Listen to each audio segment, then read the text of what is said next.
j'espère que vous allez bien. Ici, Sarai Elva. Comme vous le savez, je suis dans la ville de Lambaréné depuis près d'une semaine déjà.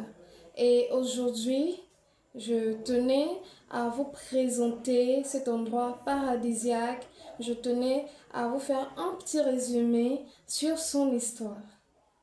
Nous, là, on n'a pas mangé les mêmes pâtes étant bébé. Alors, cette ville a officiellement été établie en 1904 par un traité colonial. Alors, comme vous le savez, entre 1700 et 1900, nous avons eu l'arrivée de plusieurs colons au large de nos côtes. Toutefois, son histoire débute réellement en 1872 avec la création d'un poste par l'explorateur Pierre Savagnin de Brazza.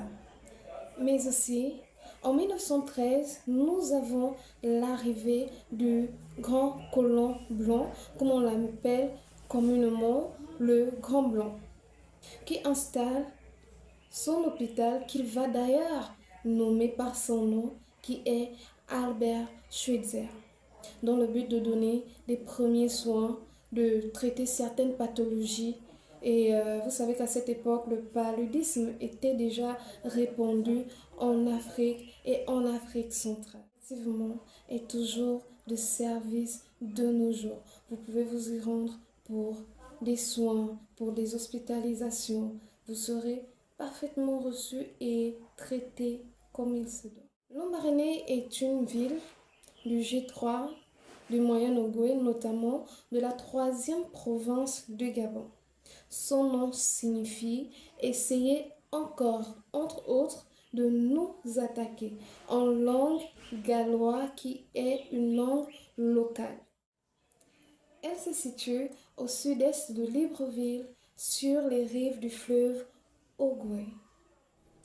Cette ville se concentre sur une île qui comprend une station-service et un marché.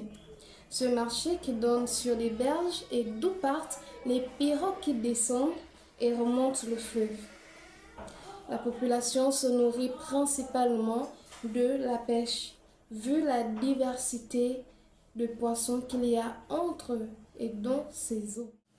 Et dans cette population, nous retrouvons un brassage ethnique, parmi lesquels on peut compter les Fon, les Gallois, les Mienins, les Vili, les Akélés et tant d'autres. Vraiment, on va dire que c'est une ville ouverte, accueillante, conviviale et sociable.